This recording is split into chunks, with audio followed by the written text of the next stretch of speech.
اکثر لوگ نماز کسی بھی مسجد اور کسی بھی امام کے پیچھے پڑھتے ہیں، کیا یہ جائز ہے؟ بالکل جائز نہیں ہے، سنی امام دیکھنا چاہیے۔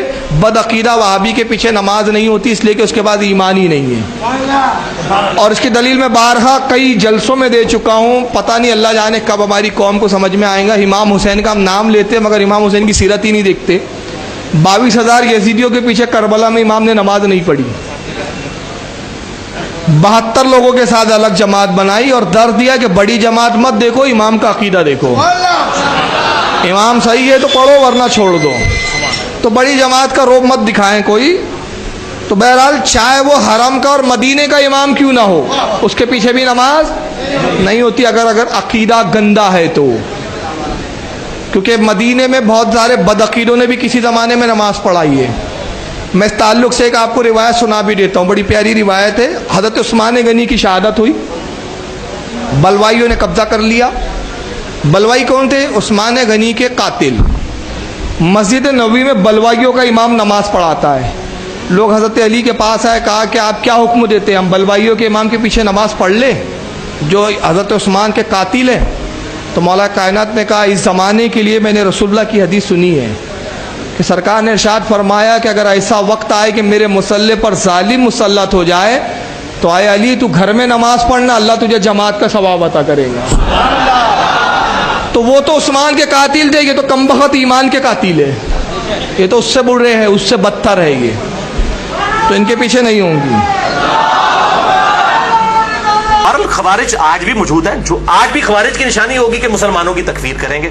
جو بھی آپ کو یہ کہتا نظر آئے نا کہ فلاں کافر ہے اور وہ کلمہ گو ہو، اہل قبلہ ہو، ختم نبوت کو ماننے والا ہو، اس کے باوجود اسے کافر کہہ رہا ہو، تو آپ سمجھ لیں خارجی ہے، جس میں ٹاپ آف دا لسٹ ہمارے پاکستان میں 2 بہت بڑے مکاتب فکر ہیں۔ بڑے میں کہہ رہا ہوں مشہور ہونے کی وجہ سے، تعداد تو ان کی بڑی تھوڑی کم ہے۔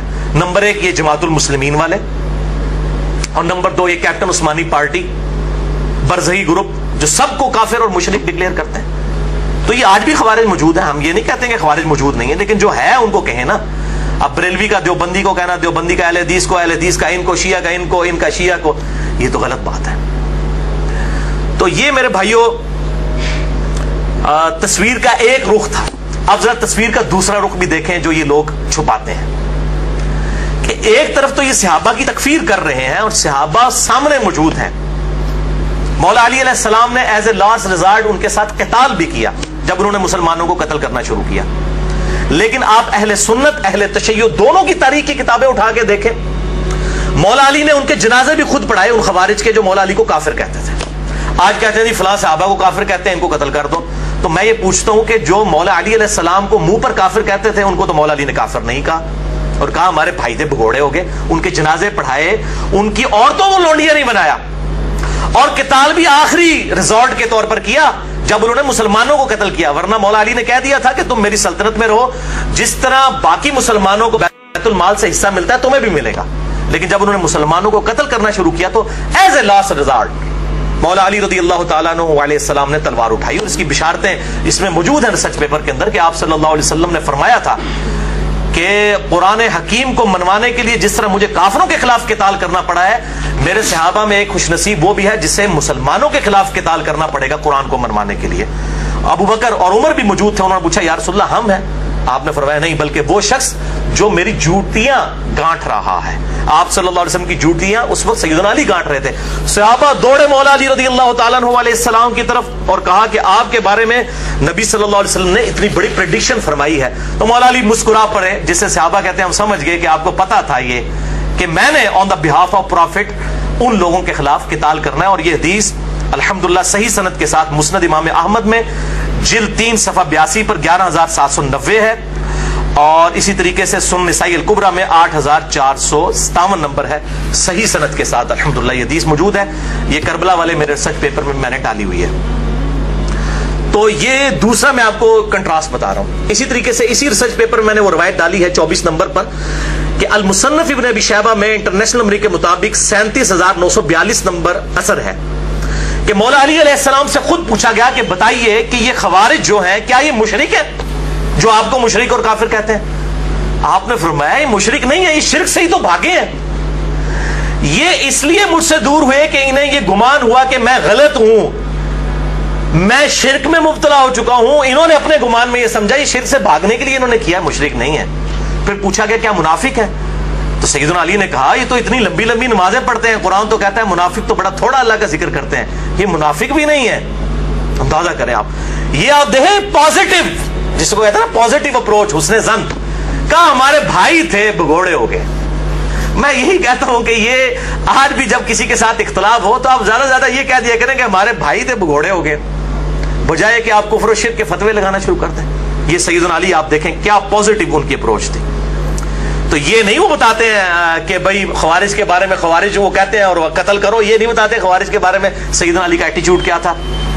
اچھا, اسی طریقے سے ابن عمر رضی اللہ تعالیٰ عنہ کا جو قول پیش کرتے ہیں صحیح بخاری 6930 نمبر حدیث کی ہیڈنگ سے, کہ ابن عمر کہتے تھے جی خوارج بدترین مخلوق ہے, کہ یہ کافروں کے بارے میں جو آیات نازل ہوئی مسلمانوں پر چسپاں کرتے ہیں. لیکن اس تصویر کا ایک دوسرا رخ بھی موجود ہے. وہ انڈیا میں ایک وہ جھوٹا انسان آج کل انہوں نے اٹھایا بریلویوں نے, فاروق رضوی.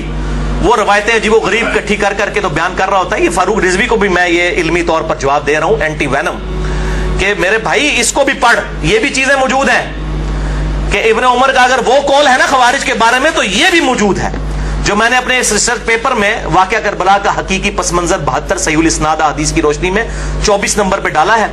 اور سنن کبری البیہقی میں, سنن کبری البیہقی میں انٹرنیشنل نمبر کے مطابق 5088 نمبر ہے کہ ابن عمر خوارج کو سلام بھی کیا کرتے تھے, حالانکہ وہ اس وقت مسلمانوں کو قتل کر رہے تھے.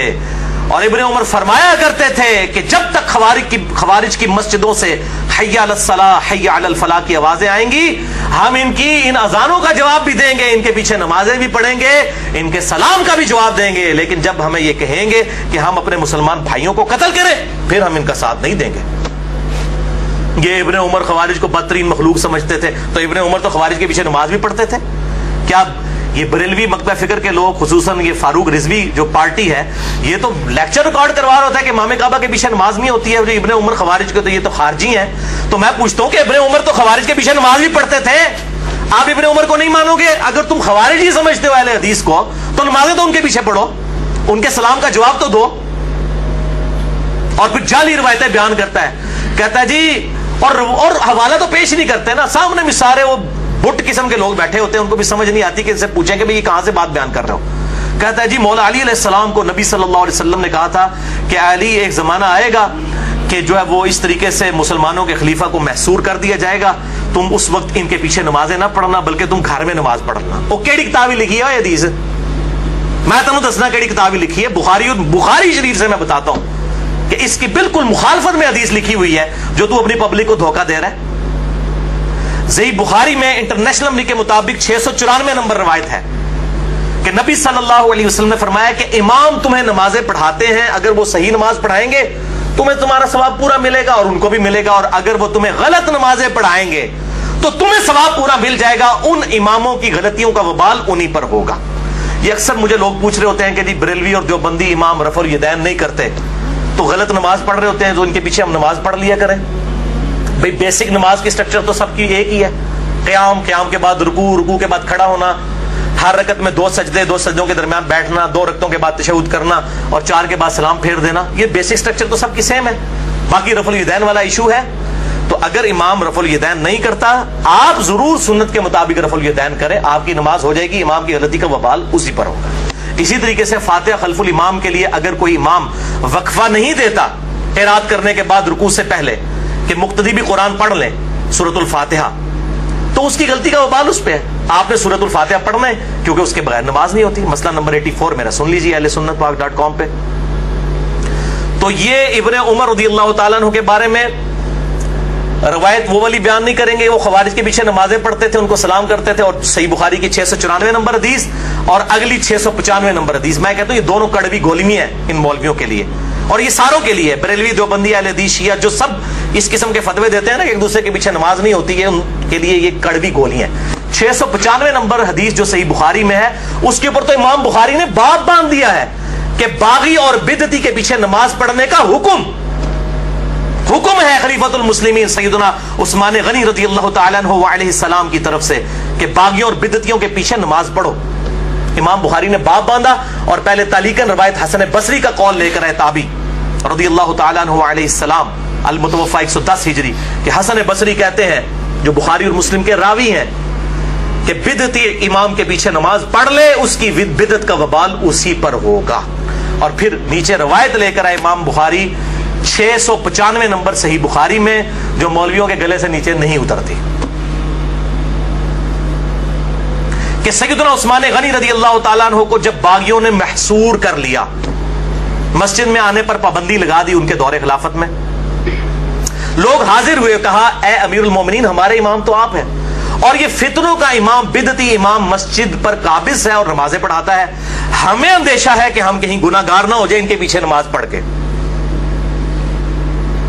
تو سیدنا عثمان نے یہ نہیں کہا اپنی 1.5 اینٹ کی مسجد لادہ بنا لو, حالانکہ سب سے بڑی چیز ان کی سٹیک پہ لگی ہوئی تھی خلافت. سیدنا عثمان نے کہا کہ نماز ہی تو مسلمانوں میں ایک نیکی کا کام ہے, تم انہی کے پیچھے نمازیں پڑھا کرو, جب تک یہ نیکی کا کام کرے ان کا ساتھ دو, جب برائی کرے ان سے الگ ہو جاؤ, نمازیں ان کے پیچھے ہی پڑھو. اس سے بڑی کون سی بدعت ہوگی؟ وہ کہتے ہیں جی کوئی چھوٹی بدعت ہوتی ہے کوئی بڑی بدعت. بھئی سب سے بڑی بدعت خلیفۃ المسلمین کے خلاف خروج کرنا ہے. یہ جو آپ حدیث پڑھتے ہیں نا کہ کل بدعۃ ضلالہ وکل ضلالۃ فی النار, اس کو آپ ذرا پورا پڑھیں ابو داؤد ترمذی ابن ماجہ سے کہ میرے بعد تم بہت اختلاف دیکھو گے. علیکم بسنتی وسنت الخلفاء الراشدین المہدیین, اس وقت میری سنت اور میرے خلفاء راشدین کی سنت کو لازم پکڑ لینا اور دین میں نئی نئی بدعتوں سے بچنا. ہر بدعت گمراہی ہے اور ہر گمراہی دوزخ میں لے جانے والی ہے. پرٹیکولرلی خلفاء راشدین کے خلاف خروج کو نبی صلی اللہ علیہ وسلم نے بدعت کہا ہے, اور وہ 5 ہیں خلفاء راشدین, ابو بکر, عمر, عثمان, علی, حسن ابن علی رضی اللہ عنہم اجمعین وعلیہ السلام. میں نے اس میں بتایا وہ 30 سال تک خلافت ہے. تو سیدنا عثمان کے خلاف جو کھڑے ہوئے وہ تو بدعت کبریٰ کرنے والے لوگ تھے, اور یہ تو جھوٹا پراپوگنڈا بھی کیا جی وہ یہودی پارٹی تھی, کوئی عبداللہ ابن سبا پارٹی تھی. عبداللہ ابن سبا پارٹی تھی تو چلیں اگر for the sake of argument آپ کا جھوٹ مان لیں تو پھر تو یہودیوں کے پیچھے نماز پڑھنے کا سیدنا عثمان نے کہہ دیا. چلو ہاں ووٹ پھکیلاب کیجئے, یہودی سنو, مسلمان تھے, تعویل کی غلطی لگی ہوئی تھی ان کو. ان کے سرگنا محمد بن ابی بکر سیدنا ابو بکر کے بیٹے تھے, بعد میں خیر وہ پیچھے ہٹ کے وہ ایکسٹریم تک نہیں گئے, شہادت میں وہ شامل نہیں ہے, مسلمان تھے. مسئلہ نمبر 116-20 سن لیجئے میرا کہ سیدنا عثمان کی شہادت کی اصل وجہ کیا تھی. بس ان کی کچھ پالیسیز ایسی تھیں جن کی وجہ سے صحابہ کو ان سے اختلاف ہو گیا تھا, اور وہ اختلاف پھر ایک خاص درجے کو تجاوز کر گیا, حتیٰ کہ سیدنا عثمان رضی اللہ تعالی عنہ علیہ السلام کو مظلوماً شہید کر دیا گیا. تو یہ ایک تلخ داستان ہے. تو میں بتا رہا ہوں کہ سیدنا عثمان کی لائف سٹیک پہ لگی ہوئی تھی, پھر بھی وہ کہہ رہے ہیں نمازیں ان کے پیچھے پڑھو, اور یہ کہتے ہیں امام کعبہ کے پیچھے نماز نہ پڑھو, فلاں کے پیچھے نماز نہ پڑھو, فلاں کے پیچھے. یہ فاروق رضوی صاحب کو میں بتا رہا ہوں کہ میرے بھائی یہ روایتیں بخاری سے پڑھ کے سناؤ, اور جو تو جعلی روایتیں بھائی بیان کر رہا ہے نا کہ جی مولا علی کو نبی صلی اللہ علیہ وسلم نے کہا کہ گھر میں ہی نماز پڑھنا, وہ کیڑی کتاب ہی لکھی پائی کٹ بار سنا کے سننی تمی سننی اسیاں بکش مسلمان کتاب و سنت کے دلائل پیش کرتے ہیں, ٹن کیا وہ اپنی پبلک کو, کوئی ریفرنس پیش نہیں کرتے ہیں. تو میں کہتا ہوں سنی بنو, ٹنی نہ بنو. یہ ٹنی ہے, سنا کے سننی صحیح سنی بنو, کتاب و سنت کے منہج کے مطابق چلو.